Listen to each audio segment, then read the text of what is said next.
Share the word of God a few minutes with you. சில நிமிடங்கள் உங்களோடு தேவனுடைய வார்த்தையை பகிர்ந்து கொள்ளும்படி வாஞ்சிக்கிறேன். I'll read 2 verses from the Bible. வேதாகமத்திலிருந்து 2 வசனங்களை நான் வாசிக்கிறேன். One is from John chapter 8 verse 32. ஒன்று யோவான் 8ஆம் அதிகாரம் 32ஆம் வசனம். And ye shall know the truth, and the truth shall make you free. சத்தியத்தை அறிவீர்கள், சத்தியம் உங்களை விடுதலையாக்கும். The other is from the same chapter verse 36. And if the Son therefore shall make you free, ye shall be free indeed. அடுத்த வசனம் அதே அதிகாரத்தில் 37ஆம் வசனம். குமாரன் உங்களை விடுதலையாக்கினால் மெய்யாகவே விடுதலையாவீர்கள். Let me tell you, God is very real. ஒன்னு சொல்லட்டுமா, தேவன் அவ்வளவு உண்மை, நிஜமானவர். I had a professor in college who used to say, God, there's no one called God. என்னுடைய கல்லூரியில் ஒரு பேராசிரியர் இருந்தார். அவர் சொல்வார், தேவன் இறைவன் என்று ஒருவருமே கிடையாது. See, when you have a problem, you are supposed to approach someone. You want someone beyond you to talk to approach. So man has created and invented God. பிரச்சனை உனக்கு வந்துச்சுன்னா அந்த பிரச்சனை நிமித்தம் யாரோ ஒருத்தட்ட மேல கொண்டு போய் உன்னுடைய காரியங்களை சொல்லணும். ஆகவே இது நிமித்தமாக ஆண்டவர் என்று ஒரு ஆளை வச்சுக்கொண்டு நீதமாக பேச வேண்டும். ஆகவே தேவன்கிட்ட பேசுன்னு சொல்லிக் கொள்ள வேண்டியதுதான். But actually there is no God. சொல்ல போனா தேவன் இல்லவே இல்லை என்று சொல்வார். This is what many people feel. இப்படித்தான் அநேகர் உணர்றாங்க. Some have a theoretical knowledge about God, but they don't have an experience with God.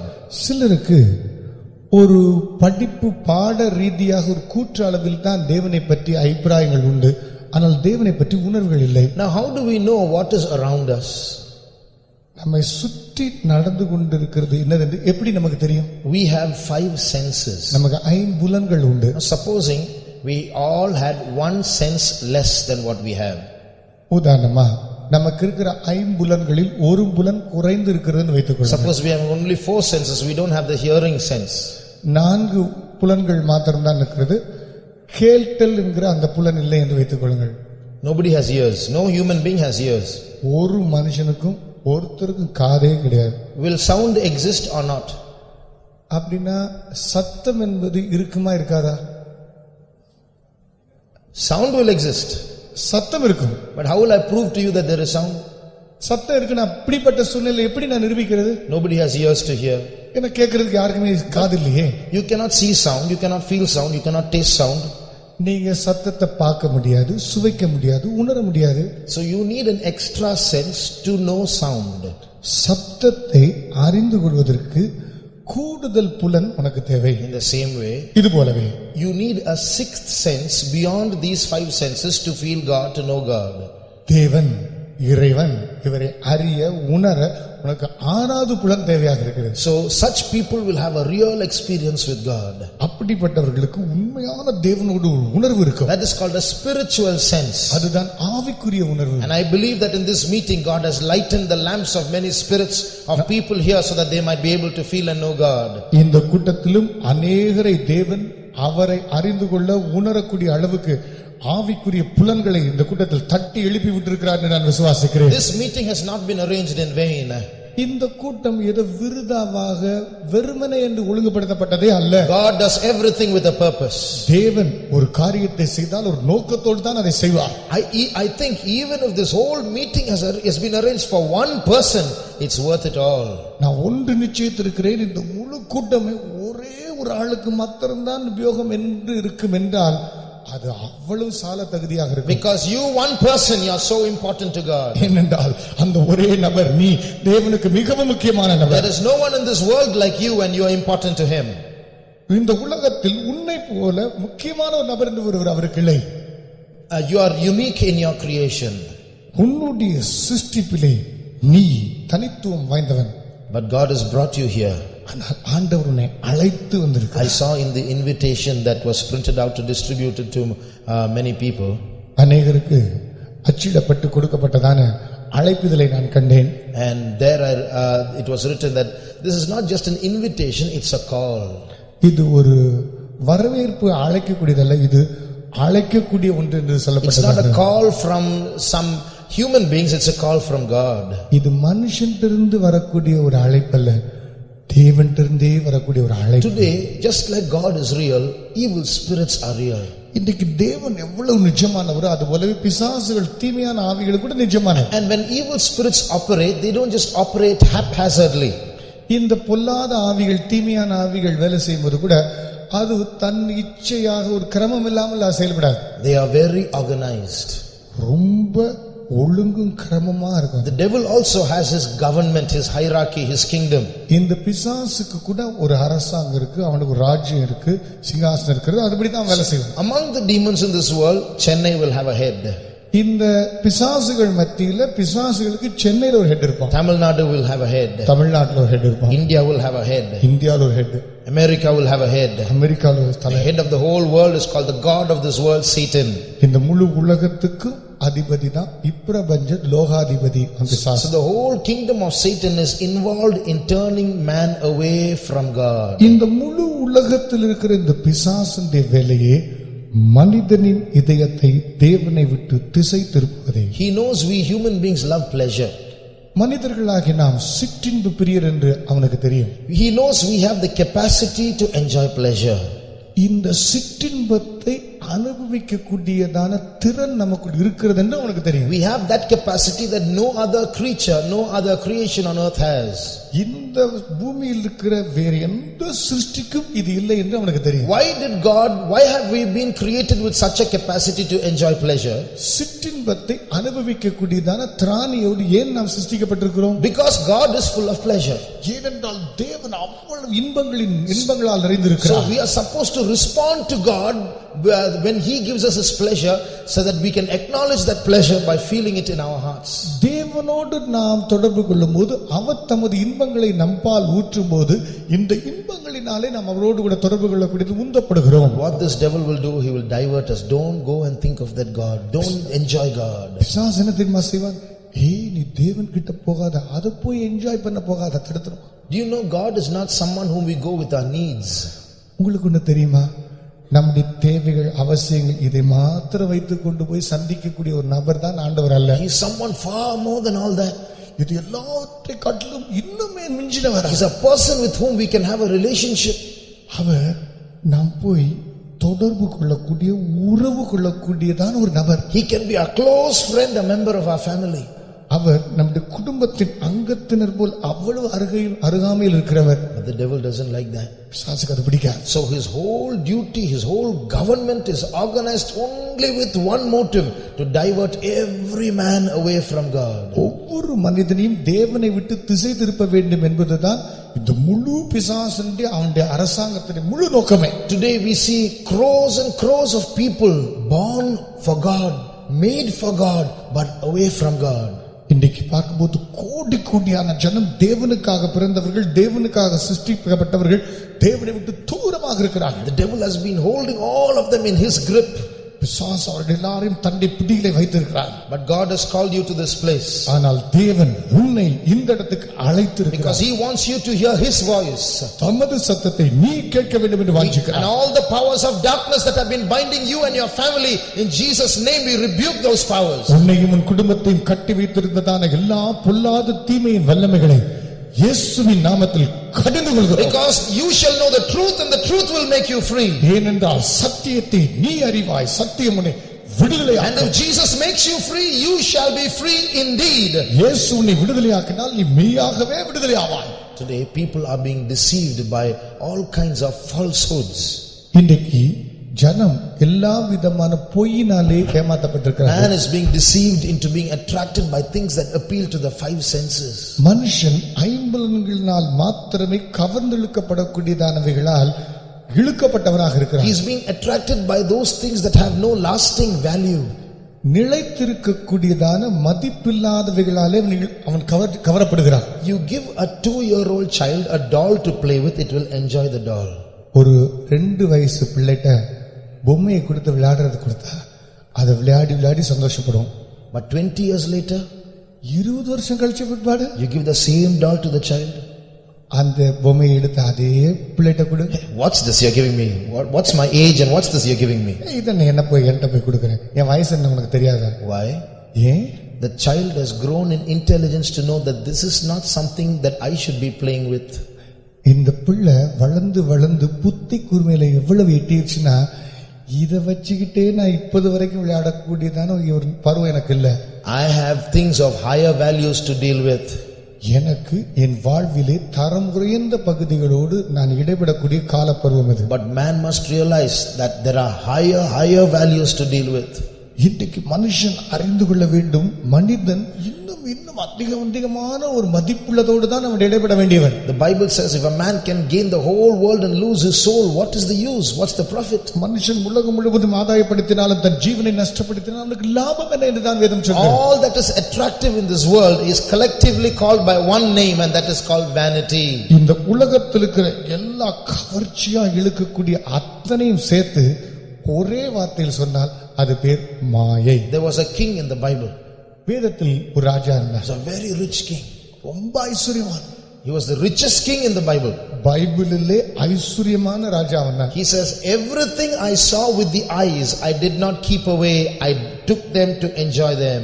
என் கண்ணால் கண்ட ஒன்றையும் நான் விட்டு வைக்கவில்லை, அதை நான் அனுபவித்து விட்டேன். And his conclusion after enjoying everything, எல்லாத்தையும் அனுபவித்து கடைசி அவன் சொல்லக்கூடிய முடிவுரை vanity, all is vanity.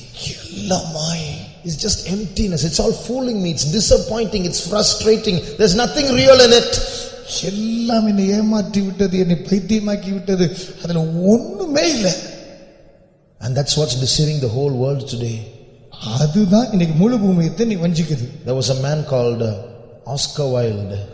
Oscar வைல்ட்ங்கிறதான ஒரு மனிதன் இருந்தான். Some of you may know who he is. An author of many books, a philosopher. அவன் அநேக புத்தகங்களை எழுதினவன். அவன் ஒரு தத்துவ ஞானி. He was a lover of pleasure. அவன் சிற்றின்ப பிரியன். What he believed was man is made for pleasure. We must enjoy sin as much as we like enjoy pleasure. Who is there to dictate rules to me and tell me what to do and what not to do? I have the freedom to enjoy everything. அவன் என்ன தெரியுமா நினைச்சான்? மனுஷனா எல்லாத்தையும் வாழ அனுபவிக்க பிறந்தவன். என்ன போய் இதைத்தான் செய்ய அதைத்தான் செய்ய சொல்லி டிக்டேட் பண்றதுக்கு யாரு? என்ன கேட்கறதுக்கு ஒருத்தருமே இல்லை. And if any preacher, any Christian preacher comes, hey, you must be a holy man, don't live like this, don't live an immoral life, don't do wickedness, you'll say, come on, don't tell me rules to live by. I create my rules, I enjoy my life. This is my body, my life, and I want to enjoy it as much as I can. Don't try to restrict me. ஏதாவது ஒரு கிறிஸ்தவ பிரசங்கியார் பாதிரிமார் வந்து இப்படிலாம் செய்யக்கூடாது, பரிசுத்தமா இருக்கணும், இப்படிப்பட்ட தீமையான காரியங்களாம் செய்யக்கூடாது. என்னுடைய வாழ்க்கை கொடுத்து நீ பேசாத, என்னுடைய சட்டங்கள் விதிகளை இது எனக்கு நான் செய்து வைத்திருக்கிற என்னுடைய வாழ்க்கையில் நீ ஒண்ணு புகுத்த வராது, நான் என்ன பார்த்துக்குவேன். And he enjoyed life. வாழ்க்கையை நல்லா அனுபவிச்சான். He enjoyed life like a young man should enjoy life. ஒரு வாலிபன் தன் வாழ்விலே என்ன அனுபவிக்க முடியுமோ அத்தனையும் அனுபவித்து முடித்து விட்டார். He did not restrain himself in any way. He released himself to enjoy all the lusts, all the passions of his life. இந்த வாழ்க்கையில ஆசை, இச்சை ஏதாவது ஒண்ணு பிறந்துருச்சுன்னா பிறந்ததை தீக்கிற வரைக்கும் எல்லாத்தையும் அனுபவிக்கக்கூடியவனா எல்லாத்தையுமே அனுபவிச்சிட்டான். In the course of his life he wrote a book. அவன் தன் வாழ்க்கையின் பகுதியில் நடுவில் ஒரு புத்தகத்தை எழுதினார். The name of the book is The Picture of Dorian Gray. அந்த புத்தகத்தின் பேர் Dorian grey. The Picture of Dorian Gray. Picture of Dorian Gray. So the story goes like this. I'll tell it to you roughly. அந்த கதை இப்படி போது நான் சுருக்கமா சொல்றேன். There was a young boy, a very handsome boy. ஒரு வாலிப பையன், ரொம்ப பார்க்கிறதுக்கு கவர்ச்சி அழகானவன். So handsome that everyone would tend to look at him twice. அவனை பார்த்தா யாருனாலும் திருப்பி பார்க்கணுங்கிற மாதிரி அழகு. He realized that he was admired and attracted by everyone. எல்லாரும் தன்னை கவர்ச்சியா பார்க்கறாங்கங்கிற ஒரு கவர்ச்சி தனக்கு இருக்குங்கிறத உணர்ந்துட்டான். And one day an artist came to him. ஒரு நாள் ஒரு ஓவியன் வந்தா and said, sir, will you stand there? I'd like to draw a picture of you. நீங்க அப்படி நிக்கிறீங்களா? உங்களை அப்படி ஒரு ஓவியம் வரைஞ்சிரேன். So as the man stood, this artist painted his picture on the canvas. இவன் போய் நிக்கும் போது நிக்கிறத பார்த்து ஒரு துணியில இந்த ஓவியன் இவனுடைய முழு சித்திரத்தை படத்தால் சித்திரமாக தீட்டினான். In a few hours the picture was complete. சில மணிக்குருக்கள் ஓவியம் தீட்டியாயிற்று. And framed. அது ஃப்ரேம் பண்ணப்பட்டது. And the picture was shown to Dorian Gray himself. Dorian Grayலே இந்த படம் காட்டப்பட்டது. Dorian Gray looked at his own picture and fell in love with his own picture. தன் சொந்த படத்தை பார்க்கறா. அது மேலே அவனுக்கு அவ்வளவு மோகம் வந்துருச்சு. I'm so beautiful. நான் இவ்வளவு அழகா இருக்கேன், I'm so handsome. அவ்வளவு அழகு. And he felt very sad. ரொம்ப துக்கம் வந்துச்சு. There's a difference between the picture and me. இந்த படத்துக்கும் எனக்கும் இடையே வித்தியாசம். I will grow older and older. Wrinkles will show on my face. My hair will gray. But this picture will remain young as it is always. என்ன தெரியுமா, நான் வயசாக வளர்ந்துருவேன். தோலெல்லாம் சுருங்கி சுருக்கு விழுந்துரும், நரையெல்லாம் வந்துடும் தலையில. நான் வயசாகி போயிடுவேன், கிழவனாயிடுவேன். ஆனா இந்த சித்திரமும் சிதையாமல் அப்படியே இருக்குமே. So Dorian Gray just wished in his mind. Dorian grey தன்னுடைய மனசுல இப்படி ஒரு எண்ணம் ஆவல் கொண்டான். If only that picture could age like I age, and I could be like the picture, young always. இப்படி இருந்தா இப்படி இருக்கும். இந்த படம் நான் இப்ப இருக்கிறது போல மாறிட்டோம். அது வயசாகி போட்டோம். நான் இந்த படத்தை போல, சித்திரத்தை போல எப்பயும் அப்படி இருந்தா. And in the story, suddenly his wish is granted. அந்த கதை எப்படி தெரியுமா, உடனே அவனுடைய ஆவல் அப்படியே அருளப்பட்டது. As days passed, he never became old. காலங்கள் உருண்டோடிட்டு இவனோ வயதாகவில்லை. But the picture started changing. ஆனால் படம் மாற ஆரம்பிச்சு. Wrinkles started coming on the face. அந்த முகத்துல எல்லாம் சுருக்கு வந்தது. So he became very happy. My wish is granted.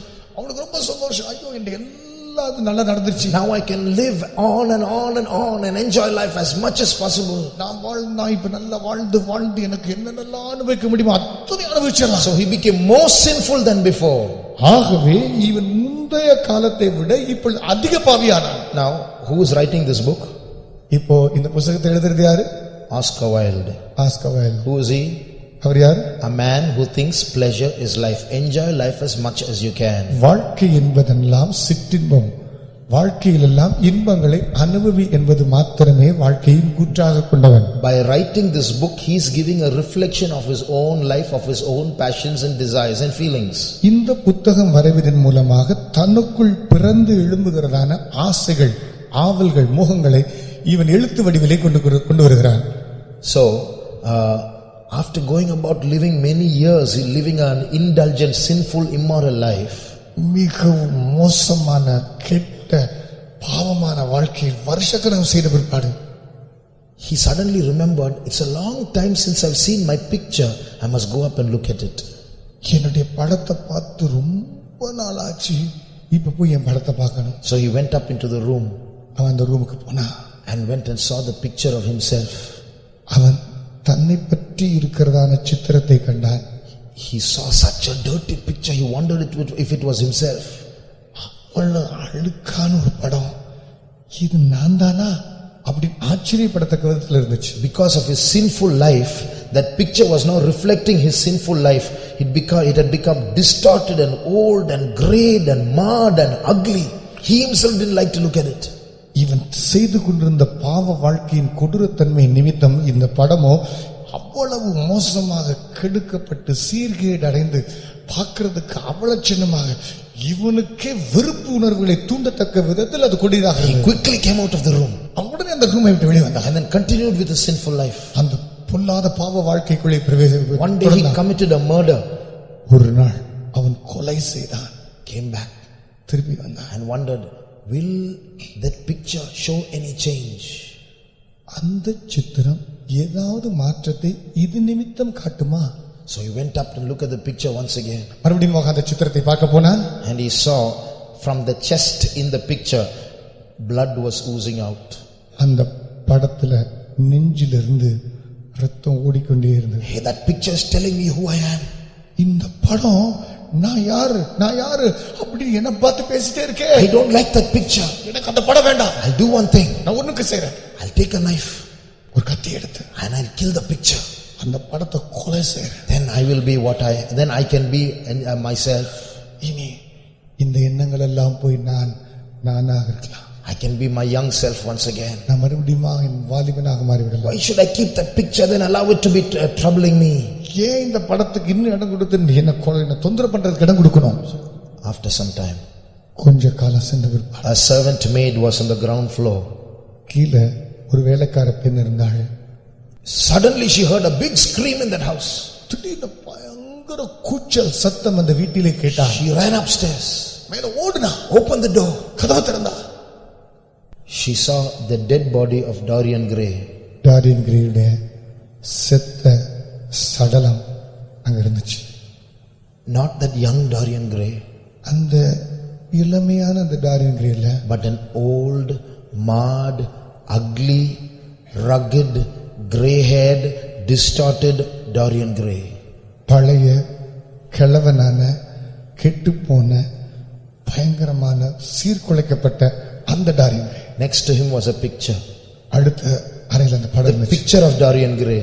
அந்த டாரியன் கிரே படம். Not an old picture but young Dorian Gray. பழைய ஒரு ஆளான படம் இல்ல, இப்ப வாலிபனான அந்த படம். What happened? நடந்தது என்ன? When he died, once again the exchange took place. Dorian Gray became old Dorian Gray. The old picture became the actual picture once again. இவன் மரிச்ச போது இந்த ரெண்டுக்கு இடையே மாற்றம் நடந்தது. இந்த இளைஞனாக இருந்ததான இந்த டாரியன் கிரே அந்த படத்தை போல் படத்தில் இருக்கிறதான கிழவனும் அழுக்கும் கெட்டு போனது இருக்கிறதான அந்த உருவம் எடுத்துக்கொண்டான். அந்த படமும் கிழவனும் மிகவும் மோசமான தோற்றம் உள்ளது, இளமையின் தோற்றத்துக்கு வந்து விட்டது. What was the author Oscar Wilde trying to say? இதிலிருந்து இந்த புத்தகத்தை எழுதியவன் ஆக்கியவன் சொல்ல வருகிறது என்ன? I have many wishes. எனக்கு நிறைய ஆசை. I would like to be young.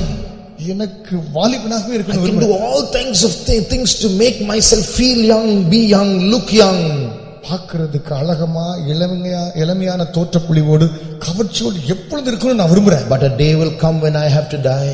ஆனா ஒரு நாள் நான் மரிக்கணும். Then how will I face death? அப்படியான எப்படி நான் மரணத்தை சந்திப்பேன்? So all my making up myself to look young and feel young is all fooling myself all my life. என்ன இளமையா வாலிபனா வயசாகவ அடக்கி கட்டுப்படுத்தி இப்படி ஜீவிக்கணுங்கிறத வாழ்க்கையே என்ன ஒரு முட்டாளாக்குது. Although he knew that, although Oscar Wilde knew that it is a waste of time to fool yourself and you should face reality. எப்படி உன்னை இப்படி பைத்தியமாக்கி கொண்டிருப்பதற்கு உன்னை நீ ஏமாத்துறது போலதான் எப்படி நிஜம்னு ஒண்ணு இருக்கு, அதை நீ சந்திக்கத்தான் வேணுங்கிறது அறிஞ்சாலும் He knew one day you have to face death. ஒரு நாள் ஒரு நீ மரணத்தை சந்திக்கணும். Still he continued with his immoral life. இருந்தாலும் இந்த சீர்கட்ட வாழ்க்கைக்கு பின்பாக ஓடிக்கொண்டிருந்தான். Oscar Wilde landed in prison. இந்த ஆஸ்கர் வைல்ட் கடைசியாக ஜெயிலில் அடைக்கப்பட்டான். He became mentally retarded மனநிலை பாதிக்கப்பட்ட நோயாளியாய் மாறினான் and died. மரித்து போனான். He never knew reality. நிஜம் தெரியாது. He knew that he was fooling himself, but he didn't know how to come out of it. He had preachers visiting him, but he didn't have the mind to come out of it. தன்னைத்தானே ஒரு பைத்தியக்காரனாக்கிக்கிறோங்கிறது அவருக்கு தெரியும். பிரசங்கிமார்கள் சந்தித்ததெல்லாம் அவனுக்கு உண்டு, ஆனா தன்னை மாத்திக்கணுங்கிற அந்த உணர்வும் பலனும் இல்லை. The demons that had drawn him to vanity succeeded. இந்த மாயை நோக்கி அவனை இழுத்து இழுத்து இழுத்து கொண்டு போகணும்னு போராடின பிசாசுகள் ஜெயிச்சிருச்சு. This is happening in the young world today. இன்றைக்கு இருக்கிற வாலிப உலகத்துல நடக்கிறது இதுதான். You know in your offices that's happening today.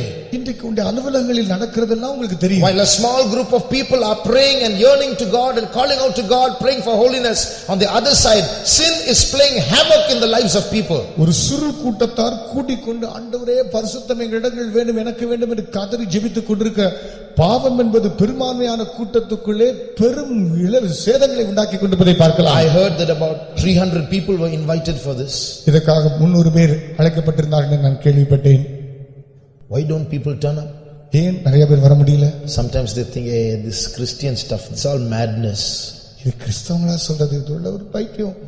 They don't know how to live, man. This is life. Come on, let's enjoy life. எப்படி வாழணும் அவங்களுக்கு தெரியாது. ஓய் இதான் வாழ்க்கை, இப்படிதான் அனுபவிக்கணும். That's vanity. It's bound to them. They don't know how to come out of it. அது மாயை கட்டி வச்சிருக்கு, எப்படி வெளியே வரணும் தெரியாது. But you and I have known reality. எனக்கும் உங்களுக்கும் நிஜங்கிறது என்னன்னு தெரியும். You know what God is going to do? தேவன் செய்ய போறது என்ன தெரியுமா? He is going to command a deliverance. தேவன் விடுதலையை கட்டளையிட போகிறார். You know why God has called you and me? தேவன் உன்னையும் என்னையும் ஏன் அழைச்சிருக்கிறார் தெரியுமா? To invade our offices. நம்முடைய அலுவலகங்களுக்குள் ஊடுருவி பாய்ந்து. You may be one person, the only person in your office who knows Jesus. இயேசுவை பற்றி அறிந்த உன் அலுவலகத்தில் இருக்கிற ஒரே ஒரு ஆள் நீயாக இருக்கலாம். God doesn't need 1,000 people as an army. You one person, you are enough for him. தேவனுக்கு ஒரு ராணுவம் போல 1000 பேர் பட்டாலியன் போல தேவையில்லை. ஒரு ஆள் போதும். As a one man army you will invade your office. நீ ஒரே ஒரு ராணுவமாக நீ ஒரே ஆளாகிறது உள்ளே போய் There might be thousands of demons holding every person there. அங்க இருக்கிற ஒவ்வொருவரையும் ஆயிரக்கணக்கான பிசாசுகள் கட்டி வைத்திருக்கலாம். Come on, increase sin. பாவத்தை பெருக்கு. Come on, invent new sins. பாவத்தை கொண்டு வா. Let immorality be on the rise. எல்லா சீர்கேடான பாவங்கள் உள்ளே வாழ்க்கைக்கு புகரட்டும். Every soul be in my hands. ஒரு ஆத்துமாவை என் கையில் இருக்கட்டும். But you will walk into that office. அந்த அலுவலகத்துக்குள் நீ நடந்து. And you are not going to be an ordinary person. நீ சாதாரண நபராய் இருக்க மாட்டாய். God is going to anoint you with the power to drive out all the demons in your workplace. எல்லா பிசாசுகளையும் வேலை ஸ்தலத்தில் துரத்தக்கூடிய வல்லமையினால் கர்த்தர் உன்னை அபிஷேகம் பண்ணுவார். But let me ask you a question. ஒரு கேள்வி கேட்கட்டும்.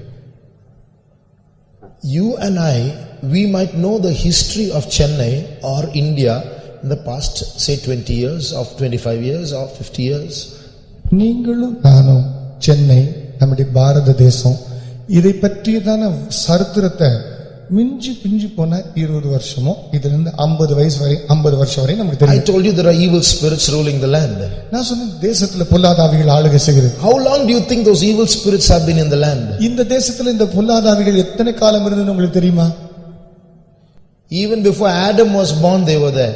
ஆதாம் பிறக்கிறதுக்கு முன்னாடி அவங்களா இருக்காங்க. They have been here for thousands of years. ஆயிரக்கணக்கான வருஷங்கள் இருக்காங்க. And you and I are born few years ago and we are going to say get thee hence Satan. You think they are going to go away? நானும் நீங்களும் கொஞ்சம் வருஷத்துக்கு முன்னால தான் பிறந்திருக்கிறோம். நம்ம வந்து அப்பாலே போ சாத்தானே சொல்லி அதையும் விரட்டம் போறோம். It will be a war. அது யுத்தமா இருக்கும். But it's going to happen. ஆனா நடக்க போகுது. They are going to go away. போத்தான் போறாங்க. But is it just? அது நியாயமா? They have been here for thousands of years and we come here and say get thee hence Satan and ask them to walk out of the place. Is it just? ஆயிரக்கணக்கான வருஷத்துக்கு முன்னாடி அவன் வந்து இங்க குடி இருக்கிறான். நம்ம இப்பதான் வந்துட்டு உள்ள வந்துட்டு அவனை போ பிசாசுன்னு சொல்லி வரட்டும். நியாயமா? Who made Chennai? Chennai உண்டாக்குனது. Who made India? இந்தியாவை உண்டாக்குனது. Who made the world? உலகத்தை உண்டாக்குனது. Not Satan. சாத்தான் அல்ல. Jesus. இயேசு. So when we say get thee hence Satan, it's not we who are going to take over, it's Jesus who's going to take over. நாம் சாத்தானை பார்த்து அப்பாலே போ என்று சொல்லும்போது நாம் அவனை அந்த இடத்தை நாம் எடுக்க போவதில்லை. இயேசு இதை பொறுப்பெடுக்க போகிறார். We are not going in our name, we are going in Jesus name. நம்முடைய நாமத்தில் அல்ல இயேசுவின் நாமத்தில் அதை செய்ய போகிறோம். So when we go in Jesus name, we are going in behalf of the kingdom of God. நாம் இயேசுவின் நாமத்தில் செல்லும்போது தேவனுடைய ராஜ்யத்தின் அடிப்படையில் செல்கிறோம். Those demons have stolen this land from Jesus. இந்த பிசாசுகள் இயேசுவிடத்திலிருந்து இந்த தேசத்தை திருடி இருக்கிறது. Every human being working in your office is stolen property. உன்னுடைய அலுவலகத்தில் இருக்கிற ஒவ்வொரு மனுஷனும் திருடப்பட்டதான ஒரு பொக்கிஷ சொத்து. So when you see sin increasing in your office, உன்னுடைய அலுவலகத்தில் பாவம் பெருகுவதை பார்க்கும்போது feel sad for the sinner. பாவிக்காக மனதுருகி வருத்தப்படு. Feel pity for the sinner. அந்த பாவிக்காக நீ மனது love the sinner. பாவியை நேசி. Know that he is being caught by evil powers. பொல்லாத ஆவியினால் பிடிக்கப்பட்டானே என்று மனதிறங்கு. But let your zeal arise against sin. ஆனால் பாவத்துக்கு விரோதமாக உன்னுடைய வைராக்கியம் நெருப்பு எழும்பட்டு. Hundreds and hundreds being deceived. நூற்றுக்கணக்கான பேர் வஞ்சிக்க. Why has God placed you there? உன்னை ஏன் தேவன் அந்த இடத்துல வைத்திருக்கிறார்? Not to earn money. பணம் சம்பாதிக்கிறதுக்கு. That's side business. அது இரண்டாவது side business. You have a main job, a main appointment, a main assignment there. அந்த அலுவலகத்துல உனக்கு முக்கியமான முதல் வேலை இருக்கு. When you get up in the morning, காலையில எழும்பும்போது, or if you're working in the night, இரவு வேலை செய்யும்போது, and you get, or if you're working on night shift, night shiftல வேலை செய்யும்போது, if you're getting up and getting dressed up to go to your workplace, உன்னுடைய வேலை ஸ்தலத்துக்கு நீ போகும்படியாக எழுந்து நீ ட்ரெஸ் பண்ணும்போது, don't go as a breadwinner for your family.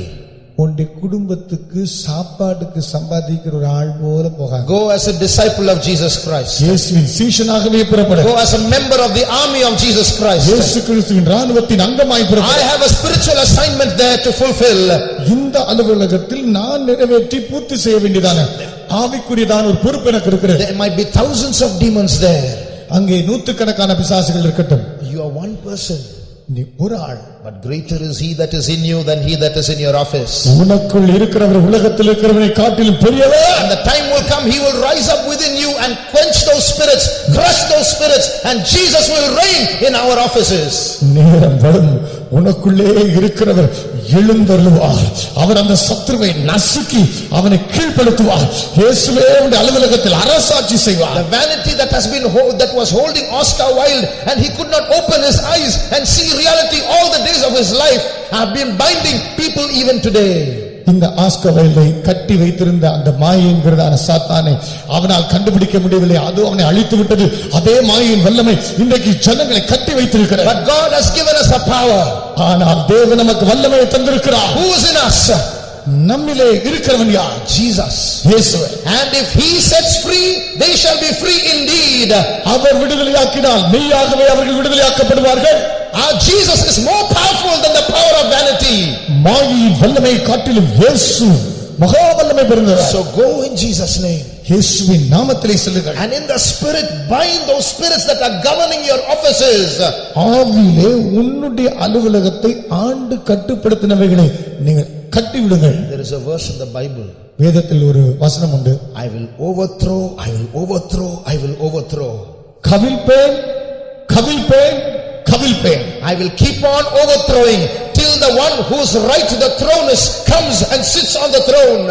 சிங்காசனத்துக்குரியவர் வந்து சிங்காசனத்தில் வந்து அமர் வரைக்கும் நான் கவிழ்ப்பேன், கவிழ்த்துக் கொண்டே இருப்பேன். No matter which demon is ruling your office, உன்னுடைய அலுவலகத்தை எந்த பிசாசு ஆளுகை செய்யும், no matter which political faction is ruling India or Chennai, இந்த சென்னையா இருக்கட்டும், இந்தியாவா இருக்கட்டும், எந்த அரசாங்கம் ஆளட்டும், what is the word of God? கர்த்தருடைய வசனம் என்ன? If there's anyone rising up against my kingdom, I will overthrow till the one whose righteousness comes and sits on the throne. என்னுடைய ராஜ்யத்துக்கு விரோதமாக எழும்புகிற யாராக இருக்கட்டும், எதாக இருக்கட்டும், உண்மையானவர் வந்து அந்த சிங்காசனத்தில் வீற்றிருக்கும் வரைக்கும் நான் கவிழ்ப்பேன், கவிழ்ப்பேன், கவிழ்த்து விடுவேன். There is a difference between every battle fought in the world and the battles we are fighting today.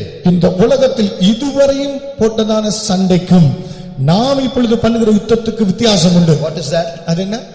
In our battle, the result is already declared. The victory is ours. நம்முடைய யுத்தத்திலே ஏற்கனவே நம்முடைய வெற்றி என்கிற முடிவு நமக்கு கொடுக்கப்பட்டிருக்கிறது. நாம யுத்தம் பண்ணுகிறோம். So we are going to fight a battle where victory is ensured for us.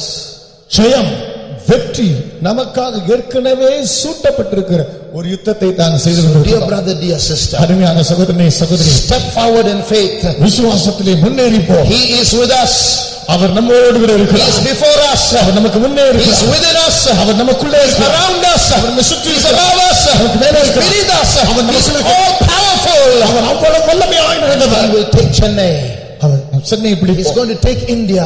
இந்தியாவை He is பிடிப்பார். going to take your office. உங்கள் அலுவலகத்தை அவர் He is going to எடுப்பார். take every soul. ஒவ்வொரு ஆத்மாவையும் அவர் எடுப்பார். He shall arise within you. அவர் உனக்குள்ளே எழுந்தருளுவார். This is the word of God to you.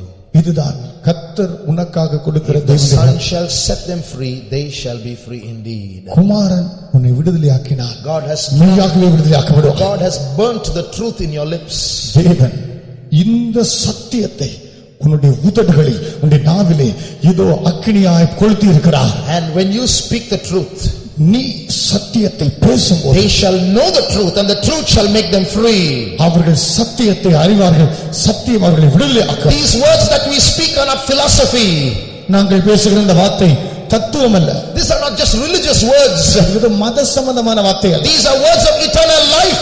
நித்திய ஜீவ மொழிகள். And they shall break the bands that are binding them. அவர்களை கட்டி வைத்திருக்கிற கட்டுகளை அது உடைக்கும். They shall be God's and they shall be ours. அவர்கள் தேவனுக்குரியவர்கள், நமக்குரியவர்களாக இருப்பார்கள். Let us go with that faith and press on with our work.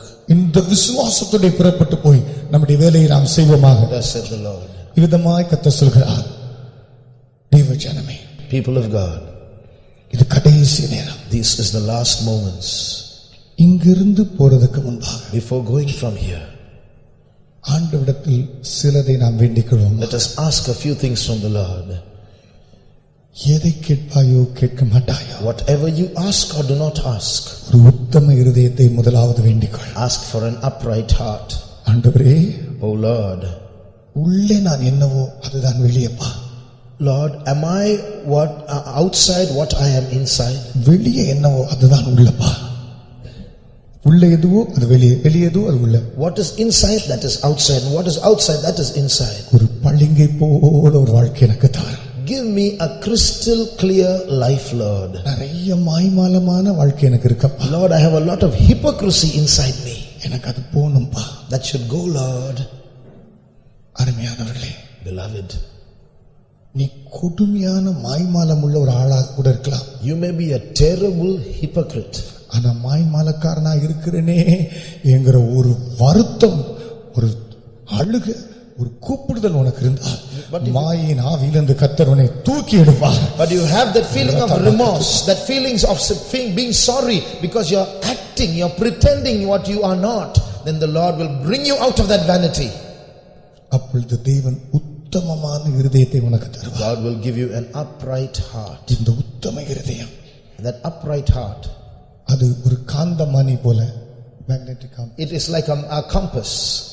எங்க தூக்கி தூக்கி போட்டாலும், Wherever it throws you about, வடக்கு திசையை காட்டிக் it will கொண்டிருக்கும். only point to the northern direction. எங்க உன்னை தூக்கி போட்டாலும் Wherever it throws you, நீ இயேசுவே பார்த்து you கொண்டிருப்பாய். will go on seeing only Jesus. நீ பூமியில இருந்தாலும் Even if you're on earth, அவரை பார்த்து கொண்டே இருப்பாய். you will go on seeing Him. அவரை பார்த்து கொண்டே உன்னை You will மாற்றிக் go on கொண்டிருப்பாய். looking only at Him. உன்னுடைய இருதயம் பரலோகமாகவே Your இருக்கும். heart will be heaven. மாயைக்கு முன்பாக ஒட்டாது. It won't stick to vanity. அவரையே நீ விரும்புவாய். You will desire only Him. நீ இருப்பது மாயையான பூமியில் இருந்தாலும் உன்னுடைய உலகமோ மகிமையான பரலோகம் போல உன் உள்ளம் இருக்கும். You will be in a world of vanity, but your heart will be full of heaven. உத்தம இருதயத்தை வேண்டிக்கொள். Ask for an upright heart. உள்ளதை உள்ளதென்றும் இல்லதை இல்லதென்றும் சொல். Let your yea be yea and your nay be nay. நமக்கு மாய்மாலங்கள் வேண்டாம். We don't want hypocrisy. கர்த்தருக்காக என் இருதயம் உடையட்டும். Let our hearts break for the Lord. ஆண்டவரே, நான் வெளியே ஒன்று உள்ள ஒன்று என்று மிகைப்படுத்தி பேச வேண்டாம். Lord, I don't want to be acting, showing one thing outside and being another inside. Number 2, Secondly, எதை பெறுவாயோ பெற மாட்டாயோ, whatever you receive or not, பற்றி எரிகிற நெருப்பு உண்மையில் எரியட்டும். let the fire, burning fire of the Holy Spirit be in you. அபிஷேகம் பண்ணப்பட்ட மனிதனாக, As a one anointed by God, அபிஷேகம் உன்மேல் வல்லமையாய் தகதக என்று எரிந்து கொண்டிருக்கட்டும். let the anointing burn brightly within you. உன்னை ஜெயிப்பதற்கு இந்த பூமியில் வல்லமையே இல்லை. There is no power to overcome you in this world. அபிஷேகமே எல்லாவற்றையும் ஜெயிக்கும். Oh, the anointing will overcome கர்த்தர் everything. உன்னை அபிஷேகிக்கிறார். The Lord will anoint you. கர்த்தர் அந்த வல்லமையால் நிரப்புகிறார். The Lord will fill you with His power.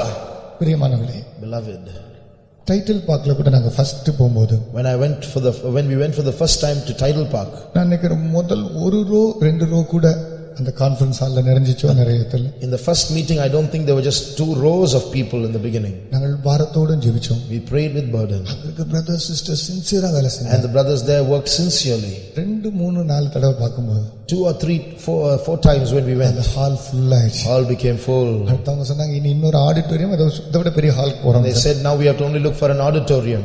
அதான் என்ன The meaning? அங்க இருக்கிற பிரதர்ஸ் சிஸ்டர்ஸ் நான் பார்த்தேன். I saw the brothers and sisters there. சின்சியரா ஜெபிக்காங்க. They were praying sincerely. நெருப்பை கட்டளையிட்டார். Oh, the Lord sent a fire. இது ஒரு அற்பமான ஆரம்பம் போல இருக்கலாம். This might be a small beginning, இது யாரு தடை பண்ண but முடியும்? who can hinder this? இது கர்த்தரே இதுக்காக எழுந்தருளி இருக்கிறார். Oh, the Lord has arisen on our behalf. உத்தம இருதயத்தை வேண்டிக் So கொள்ளுங்கள். ask for an upright heart. நெருப்பாக இருங்கள். Be hallelujah. on fire. நீங்கள் அனுப்புகிறது ஒருத்தரை பார்த்து நீ வா என்று கூப்பிடுவது ஒரு மெயில் அல்ல, அது அக்னியாக புறப்பட்டு போய் அவரை கொண்டு வரக்கூடிய சக்தியாக இருக்கும். When you invite a person, it will not be a mail, it will be a fire going and visiting the person. கர்த்தர் உன்னை தொட்டுக் The கொண்டிருக்கிறார். Lord is touching you. கர்த்தருடைய வல்லமை மேல் இறங்கி Oh, கொண்டிருக்கிறார். the Lord's power is coming down. தம்பிமா தங்கச்சிப்பா, Brother, sister, கர்த்தர் உங்கள் மேல் அக்னியை ஊற்றிக் the Lord கொண்டிருக்கிறார். is pouring out His fire on you. கடைசியாய் Finally, நீங்க சொல்லலாம், you may say, பிரதர் நீங்க புல்பிட்ல இருந்து பிரசங்கம் பண்றீங்க, brother, you preach from the pulpit. நானும் ஒரு ஹெல்லா இருக்கிறேன், நரகமா இருக்கிறேன். I am living in hell. என் கெட்ட எண்ணங்கள், My dirty thoughts, கெட்ட வாஞ்சைகள், my dirty desires, ரகசியமான உலகம் my secret affairs. அவ்வளவு நாத்தம் முடிச்சது. My secret life is so stinking. கோபம், Anger, கசப்பு, bitterness, இச்சை, lust, ஆண் ஆசை, பெண் ஆசை lust for the opposite sex. என்னை கொள்கிறது. It's killing me. எது எப்படி இருக்கட்டும், Whatever it be, நீ ஒன்றை கேள். ask for one thing. அப்பா, Oh Lord, என்னை மாற்ற மாட்டாய். change me, Lord. உத்தமமான துடிப்பு உனக்குள் இருக்கும் என்றால், If that uprightness is there in you, challenge you. ஆண்டவர் சாத்தான் கையில, உலகத்தின் கையில கடுகளவு கூட உனக்கு கொடுக்க மாட்டார். I'll challenge you, the Lord will not hand you over to the enemy even a little bit. அவ்வளவு போராடும். So they're full of conflicts. நீ கூட நினைப்பேன், இன்னைக்கு கூட நான் விழுந்துருவேன், You might think even today I'll fall. அந்த பெண்ணோட விழுந்துருவேன், I'll fall with that அந்த girl பையனோட or with விழுந்துருவேன், that boy. அடுத்து அந்த விஷயத்துல மாட்டிக்கிடுவேன். Or I'll get caught in that, trapped in that situation. இதயத்தின் அடியில ஒரு உத்தமமான வாஞ்சை, அப்பா அப்பா என்னை கைவிட்டுறாதனும் என்று துடித்தால் இந்த நூல் அளவு இருக்கிற இந்த வாஞ்ச போதும் ஆண்டவர் சாத்தானை பார்த்து shut up அமைதலாய் வரிஞ்சி கட்டி கொண்டு உன்னை சுற்றி பாளையமாயிருப்பார். But if there's a thread like sincerity to come out of that in the depth of your heart, the Lord will take advantage of that sincerity in your heart that calls out to God, please preserve me, and he will ask Satan to shut his mouth and bring you out. கொலையிலே கொஞ்சம் ரசம் இருந்தாலும் அதை அழிக்காத, அதுபோல நீயே அந்த கொலை எல்லாமே வத்தி போயிருக்கலாம், ஆனா அந்த நூலளவு கொஞ்சம் ரசம், அந்த கொஞ்சம் விருப்பம், அந்த கொஞ்சம் ஜெபம், அந்த கொஞ்சம் ஆண்டவரை நோக்கி கூப்பிடுகிற அந்த தாகம் உள்ள வாழ்க்கை, கர்த்தர் உன்னை அழிக்கவே மாட்டார், கர்த்தர் உன்னை அழிக்கவே மாட்டார், கர்த்தர் உன்னை பாதுகாப்பார். The Lord says if there's a little wine in that cluster of grapes, he will say don't destroy it, there's some wine in it. Even in the same way, if you have a little desire, a little sincerity, he will not destroy you. தேவஜனமே, People of God, இப்படி நீ புறப்படும்போது, when you set out like this, பயங்கரமான எதிர்ப்புகளை நீ சந்திப்பாய். you will encounter terrible resistance, குற்றச்சாட்டுகள், accusations, ஒதுக்கி வைக்கப்படுதல், rejection, உரிமைகள் பறிக்கப்படுதல், your rights being removed. சொந்த காரியத்திலே செய்ய முடியாமல் தடுமாறுவது, You will have to stumble in your own affairs. சில நேரங்களில் தேவையில்லாத இச்சைகள், போராட்டங்கள், Some unnecessary lusts might strive against you.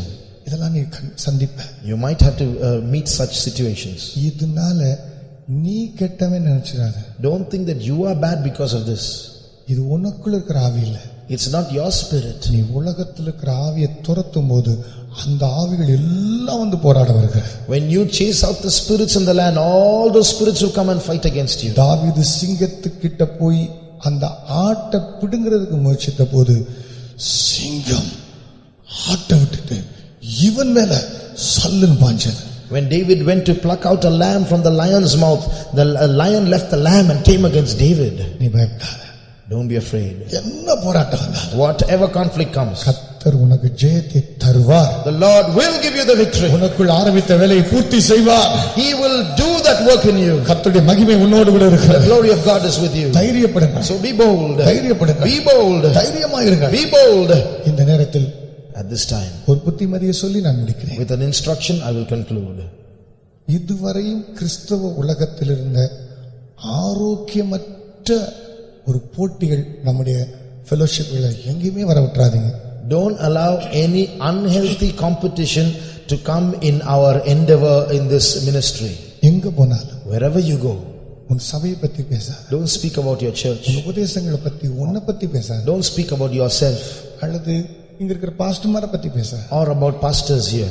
இயேசுவை பத்தி மாத்திரமே பேசு. Let Jesus alone be exalted. அவரே உயர்த்தப்பட்டிருப்பார். Let Jesus be exalted. அவரவர் உங்களுடைய ஆவிக்குரிய ஜீவியத்துல வளரக்கூடிய எந்த சபையோ அங்கேயே செல்லுங்கள். Wherever you feel that you can grow healthily, go there. நன்றாக போஷிப்பு உங்களுக்கு எங்க கிடைக்கிறது அங்கேயே இருங்க. Where you feel you get good food for your soul, go there. நாம் எல்லாரும் சகோதரர்கள். We are all brethren. நாம் வெளியே வரும்போது நாம் இயேசுவின் இரட்சணிய கொடி எல்லாரும் சேர்ந்து உயர்த்த When வேண்டியது. we come out, we all get together and hoist the flag of Jesus. ஆரோக்கியமற்றதான போட்டிகள் நமக்கு இருக்க So கூடாது. we don't want unhealthy competitions. எந்த சபையாக இருந்தாலும், Whatever church, இந்த முழங்கால் படியிடும் போது எல்லா சபைக்காகவும் ஜெபம் பண்ணுங்க. when you kneel down, pray for all churches. எல்லா பாஸ்டர்மாருக்காக ஜெபம் Pray பண்ணுங்க. for all pastors. எல்லா ஐயர்மாருக்காக ஜெபம் பண்ணுங்க. Pray for all priests. எல்லா சுவிசேஷர்களுக்காக For ஜெபம் all பண்ணுங்க. evangelists. எல்லா மிஷனரி இயக்கங்களை தாங்குங்க. For all missionary groups. நம்ம எல்லாரும் ஒரு மனமா இருந்தால் போதும், We all have to be one-minded. தேசம் நம்ம கையில் வந்துடும். Oh, God will give us the land. கர்த்தர் நம்முடைய கையில் நிச்சயமாய் தருவார். The Lord will surely give us the land. எப்பவும் நம்முடைய ஜீவியத்தில் இது ரொம்ப This முக்கியப்படுது. is very important in our life. நான் இதை அடிக்கடி என்னோடு இருக்கிறவர்கள் சொல்வேன்.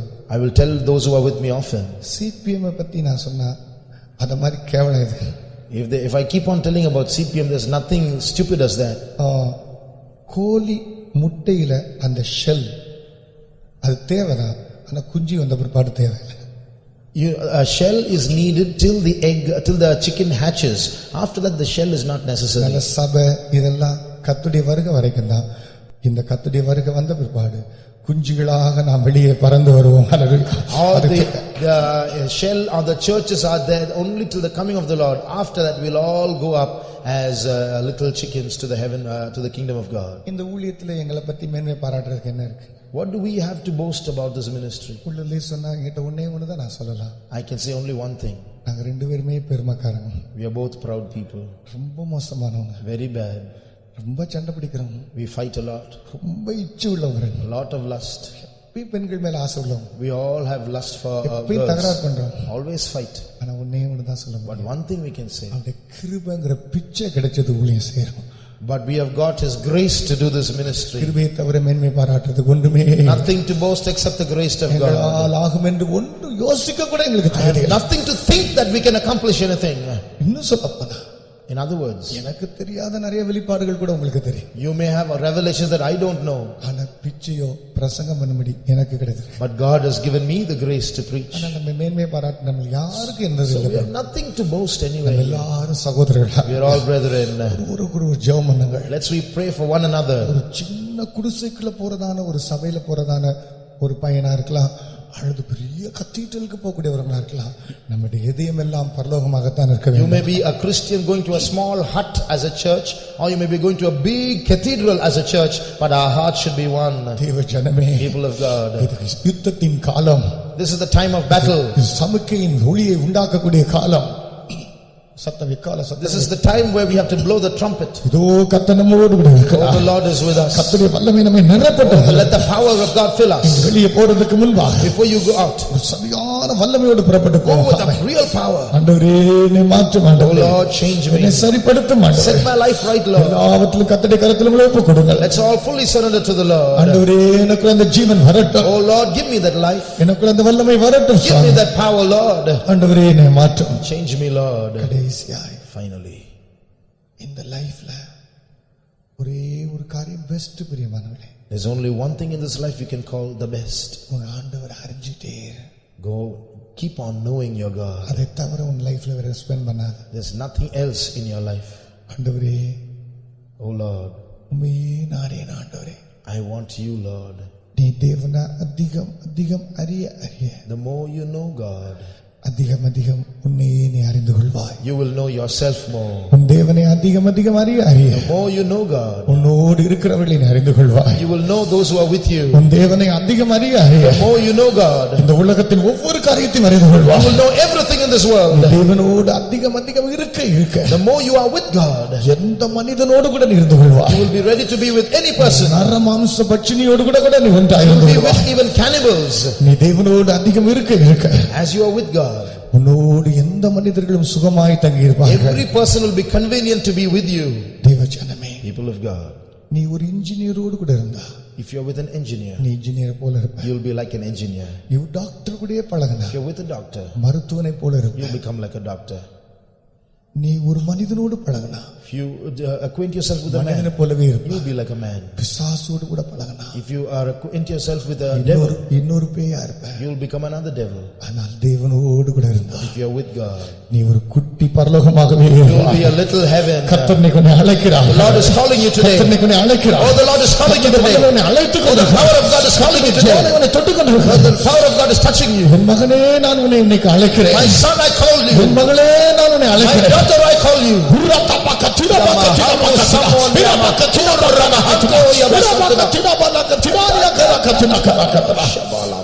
நீ என் கையிலே அலங்காரமான கிரீடமாய் ராஜ முடியாய் நீ இருக்கிறாய். you will be a crown of beauty and a royal diadem in my N hand. பிள்ளையே, நீ என்னுடைய கையிலே அலங்காரமான கிரீடமாய் ராஜ முடியாய் நீ இருக்கிறாய். my child, you are going to be a crown of beauty and a royal diadem in my hand. நான் உன்னை எடுத்து உபயோகிக்க காலம் வந்தது. time has come when I am going to take you and use you. நீ எனக்குரியவன். you are mine. நான் உனக்கே சொந்தம். I belong to you. நீ எனக்கே சொந்தம். you belong to me. நான் உன்னை நடத்துவேன். I will lead you. உன்னை சுற்றி நான் வேலி அடைத்திருக்கிறேன். I will fence you around. நீ பயப்படுகிற காரியம் உனக்கு சம்பவிக்காது. what you fear will not happen. பொல்லாதவர்களுக்கும் பலவந்தம் பண்ணுகிறவர்களுக்கும் நான் உன்னை ஒப்புக் கொடுக்கவே மாட்டேன். I will not give you over to evil people and those who compel you. உன்னை சுற்றிலும் நான் அக்கினி மதிலாய் இருக்கிறேன். I'll be a wall of fire around you. நான் உன்னை நடத்துவேன் என்று கர்த்தர் சொல்கிறார். I will lead you, says the Lord. தேவ ஜனமே, people of God, நம்மை ஒப்புக் கொடுப்போம். shall we surrender? கடைசியாக, finally, change my heart to God. change my heart to God. இந்த பாடலை பாடி நாம் அப்படியே நம்மை ஒப்புக் கொடுப்போமாக. we will sing that song and surrender to the Lord. தேவ ஜனமே, O people of God, கர்த்தருடைய வல்லமை இன்னைக்கு இறங்கிக் கொண்டே இருக்கிறது. keep on asking for the power of God. ஆண்டவரே, O Lord, நீர் குயவன் ஆண்டவரே, you are the potter, Lord. நான் ஒரு களிமண் ஆண்டவரே, I am the clay. நீர் உம்மை போல என்னை மாற்றும் ஆண்டவரே. Make me like you, Lord. ஆண்டவரே, என்னை சரிப்படுத்தும் ஆண்டவரே. Set my life, Lord. முற்றிலுமாய் நம்மை ஒப்புக் கொடுப்போம். Let us fully surrender ourselves. உங்களுடைய இருதயத்தை திறந்து ஒப்புக் கொடுங்கள். Open your hearts to God. சத்தத்தை உயர்த்தி சொல்லி ஒப்புக் கொடுங்கள். Lift up your voice and shout to the Lord. அன்புள்ள எங்கள் பரம தகப்பனே, Our dear heavenly Father, எங்களை முற்றிலும் உடைய பாதத்தில் சமர்ப்பிக்கிறோம். we fully surrender ourselves at your feet. வந்த நேரம் முதற்கொண்டு From the time we came, உடைய சமூகம் அளவில்லாமல் எங்களை நிரப்பிற்று. your presence has been filling us without spot. ஆண்டவரே, O Lord, நீரே எங்களை சிருஷ்டித்தவர், you are the God who created us. எங்களை உருவாக்கினவர், You formed us. எங்களை படைத்தவர், You made us. எங்களை அழைத்திருக்கிறீர்கள். You have called us. மாயையிலிருந்து எங்களை வெளியே கொண்டு You வந்து have brought us out of vanity. மாயையில் இருக்கிறவர்களை விடுதலையாக்கும்படி எங்களை அபிஷேகம் You பண்ணியிருக்கிறீர்கள். have anointed us to bring people out of vanity. உடைய சமூகம் தொடர்ந்து எங்களோடு கூட தங்கி Let இருக்கிறது. your presence come with us and be with us. இவர்கள் திரும்பி போகும்போது As they go away, யூதா கோத்திரத்து சிங்கம் இவர்களோடு கூட கடந்து we போகிறார். pray that the lion of the tribe of Judah might be with them. ஒவ்வொரு கம்பெனியை கட்டி வைத்திருக்கிற வல்லமைகள் விழுந்து விடுவதாக. Let all the powers binding companies collapse. பெரிய எழுப்புதல் மலரட்டும். Let there be a revival. இப்போது இவர்கள் உம்மோடு தங்கியிருக்க பலன் தார். Lord, help us to always dwell, reside in you. இதை ஆர்கனைஸ் பண்ண ஒவ்வொருவருக்கும் விசேஷ கிருபை தந்து தொடர்ந்து நடத்தும். Give special grace and to all those who organize this meeting and keep on leading them, Lord. தேவ சமூகமும் வல்லமையும் எப்பொழுதும் கூட இருக்கட்டும். Let the presence of God and the power of God always be with them. ஆண்டவராகிய இயேசு கிறிஸ்துவின் இனிய நாமத்தில் வேண்டிக் கொள்கிறோம் பிதாவே. In the sweet name of Jesus we ask thee, Father.